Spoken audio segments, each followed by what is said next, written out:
Selamat pagi Bapak Ibu Saudara-saudari sekalian. Jumpa lagi dalam sapaan dan renungan pagi GKI Salatiga pada hari ini Selasa 16 November 2021. Marilah kita awali pagi ini dengan doa mohon pimpinan Tuhan. Bapa yang baik, terima kasih untuk hari baru yang Engkau anugerahkan bagi kami, buat kami nikmati. Sungguh besar kasih-Mu bagi kami. Kami akan mendengarkan sedikit dari firman-Mu. Jadikanlah hati kami menjadi tanah yang subur untuk Engkau tumbuhkan benih firman-Mu. Terima kasih Tuhan, berfirmanlah, kami mendengar. Dalam nama Yesus kami berdoa. Amin. Bapak, Ibu, saudara-saudara sekalian, renungan pagi ini berjudul Semakin Dihitung Semakin Khawatir. Firman Tuhan diambil dari Yohanes 6 ayat 5-9. Saya bacakan ayat yang ke-7 saja. Roti seharga 200 dinar tidak akan cukup untuk mereka ini sekalipun masing-masing mendapat sepotong kecil saja. Saudara, sudah hampir 2 tahun kita mengalami pandemi. Semua tatanan hidup telah diporak-porandakan oleh COVID-19. Banyak orang kehilangan mata pencarian. Tidak sedikit yang kena PHK. Toko-toko banyak yang bangkrut. Warung makan jadi sepi. Sopir-sopir banyak yang menganggur. Bersamaan dengan pengusaha angkutan yang bangkrut. Dan banyak-banyak lagi.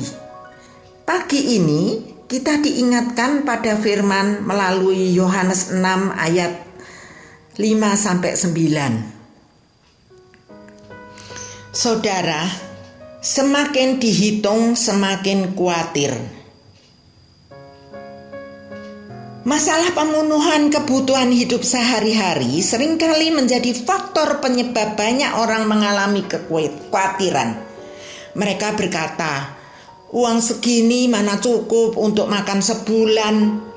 Bagaimana bisa membayar uang sekolah anak dan kontrakan jika penghasilan tetap pas-pasan?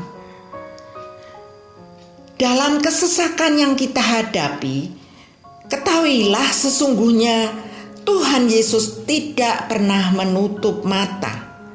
Ia tahu apa yang dibutuhkan dalam hidup ini. Ia tahu apa yang harus diperbuatnya untuk menolong kita. Ada kalanya kita dibiarkan dalam keadaan terdesak karena Tuhan ingin tahu reaksi kita, seperti pertanyaan yang ia ajukan kepada Filipus. Di manakah kita akan membeli roti supaya mereka ini dapat makan? Hal itu dikatakannya untuk mencobai dia sebab ia sendiri tahu apa yang hendak dilakukannya. Ayat 5 dan 6. Filipus adalah murid Tuhan yang setiap hari ada bersama dengan Yesus dan melihat dengan mata kepala sendiri bagaimana ia melakukan banyak mujizat. Tetapi begitu dihadapkan pada fakta yang menghimpit, ia lupa begitu saja dengan mujizat yang gurunya kerjakan.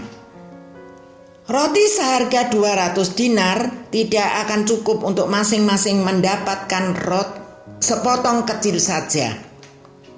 Lalu muncul informasi dari muridnya yang lain. Di sini ada seorang anak yang mempunyai 5 roti jelai dan 2 ikan. Tapi apakah artinya untuk orang sebanyak ini?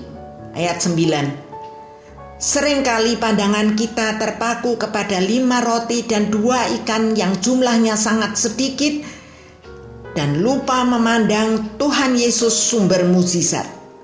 Semakin kita hitung-hitung apa yang ada pada kita semakin khawatir dan semakin menggunakan akal pikiran kita untuk menutupi kebutuhan kita.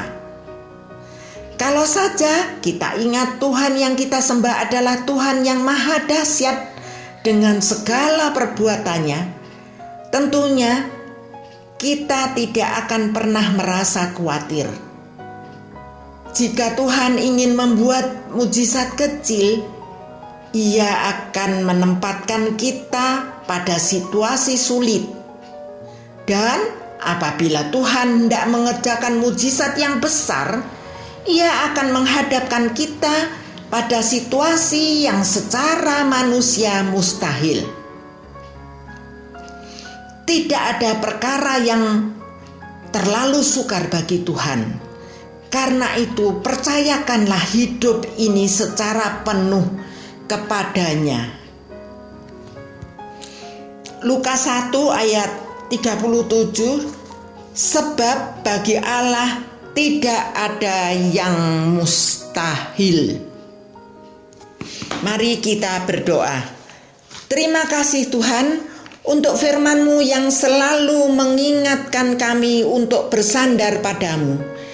Dalam nama Yesus kami berdoa. Amin.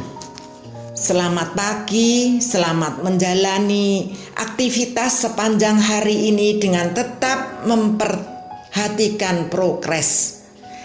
Tetap sehat dan jangan lupa bahagia. Tuhan Yesus memberkati kita semua.